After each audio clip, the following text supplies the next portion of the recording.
Nuestro sincero saludo, ¿qué tal? Bienvenidos, aquí estamos con otro video más para nuestro canal. Les saluda Wilfredo Centeno desde Nicaragua, Centroamérica. Seguimos hablando sobre fuentes. Hemos venido utilizando este chasis PH08K N22. Este sería un ejemplo, ¿verdad? No vamos a decir que este chasis aplica para todo tipo de televisores. Sencillamente queremos usarlo como un modelo para que usted aplique este conocimiento en cualquier otro tipo de televisor o marca, Samsung, LG, etcétera, etcétera. Bueno, hemos venido en estas entregas anteriores hablando sobre cómo ingresa el voltaje por el puente rectificador, el oscilador, cómo trabaja switchando. Hemos hablado cómo saber qué voltaje debe de llegar al filtro gordo del primario en la fuente.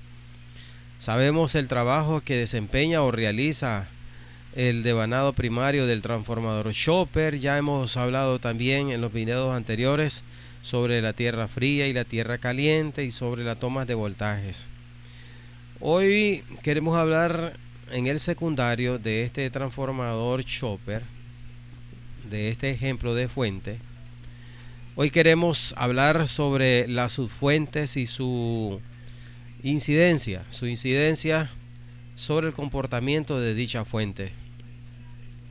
Bueno, para refrescar la memoria queremos mencionarles, ¿verdad? Como siempre, aquí tenemos el cable de entrada, lo que es la alimentación, llega al puente rectificador, se viene por esta línea el B+, este es el filtro. Vamos a agrandar un poco más para los amigos que están por celular viéndonos.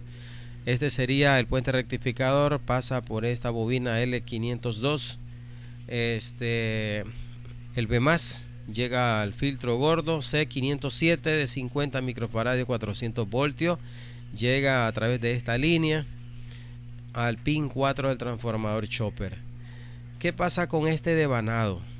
Lo que hace, ya hemos venido diciendo, ¿verdad? El oscilador es a través del pin 1, que es drain, y hacia source, que sería el pin 3 o tierra. Aquí hay un switch que apaga y enciende unas miles de veces por segundo el B+ que ingresa al transformador chopper, lo que provoca que al encender y apagarse este voltaje que está aquí entre los pines 4 y 7 genere un impulso de magnetismo que excita a los demás espiras o subdevanados, ya sea del primario o del secundario del transformador chopper. Pero decíamos que hoy queremos hablar sobre las subfuentes que hay en el secundario de este chasis. Tenemos entre el pin 9 y el pin 10 y el siguiente pin que tenemos más abajo, que sería el número 11. No está marcado aquí, pero por deducción decimos que es el número 11 porque no está el número como tal, pero vemos que después sigue el 12, 13, 14, 15 y 16.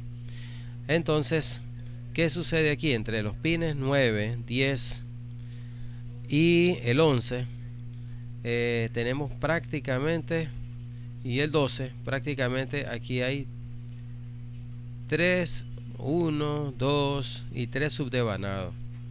Este pin 10 sería como un pin central que va a tierra, y de los extremos, tanto hacia el 9 y hacia el otro, el 11, serían dos fuentes.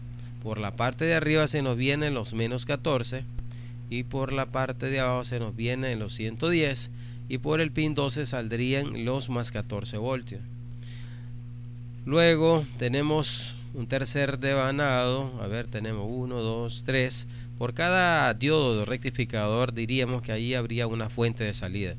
Si tenemos aquí 1, 2, 3, 4, 5 y 6, quiere decir que hay 6 salidas de voltaje. Confirmemos. Por esta línea tenemos el menos 14, el más 14, el 110 que sería el B+, 16 voltios que pueden ser para audio. Luego aquí tenemos otra salida de voltaje, sería, vamos a ver si lo seguimos, tiene que ser para la parte del standby. Y este último que tenemos acá, el 11, mire, el 11 dice que es para el audio. Nosotros estamos equivocados, aquí arriba el 16 no. Bueno, en sí lo que queremos analizar es que todos estos subdevanados tienen un desempeño necesario para alimentar diferentes etapas en la salida, de verdad, de la fuente. Pero queremos dejar claro una parte. Todas ellas, si una de estas fuentes se pusiera en problema o dificultad, por ejemplo, que uno de los rectificadores se fuera a poner en corto, esto haría que la fuente registrara o sintiera que hay un problema y entonces entra en protección. Cuando un televisor no nos quiere encender y vemos, por ejemplo, que este voltaje, el 110, al medirlo, está fluctuante, se cae, es muy probable que tal vez esta línea o este voltaje de salida en este devanado no tenga dificultad. Pero si una de las subfuentes se pusiera en corto o en problema, o hubiera una dificultad en esas cargas, cuando digo carga me refiero, por ejemplo, a estas dos de arriba, el menos 14 y el más 14, vamos a ver para dónde van. Ese menos 14 y más 14 vienen para la etapa vertical y aquí los tenemos, miren, aquí tenemos el circuito integrado, el STB 9302 o el UTC 78040. Este sería el de deflexión vertical y aquí tenemos los ingresos de esos voltajes que serían el más 14 menos 14. Si este integrado o esta etapa tuviera un problema, estos voltajes se caerían. Al caerse ese voltaje, tendríamos un problema en la fuente y la fuente entraría en protección. Entonces, a la hora nosotros de estar diagnosticando y vemos que los voltajes no se encuentran estables, sería prudente aislar estos pines, a ver qué pasa si el voltaje se estabiliza. Si eso ocurriera, quiere decir que hay que corregir la etapa vertical. Pongamos otro ejemplo.